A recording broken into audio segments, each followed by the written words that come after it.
Now we are discussing another elementary signal, which is ramp signal. Until now we have discussed about the unit step signal and unit impulse signal. These two elementary signals are used for the finding behavior of a system.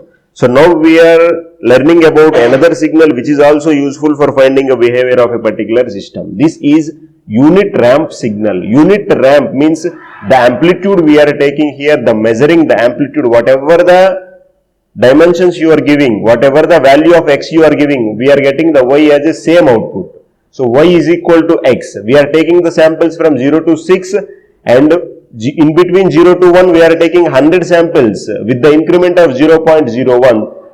So 0 to 6 totally we are taking 601 samples, including 0 we are taking 600 and almost 600 samples, and after that we are plotting t comma ramp, x label, y label, title, all these things we know already.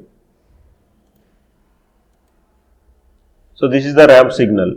You can observe whatever exactly at time is equal to 3, output also 3, at 4 it is 4, 5 it is 4, at 5 it is 5. This signal is looking like a ramp normally we use at home for the vehicles. So this signal is called as a ramp signal.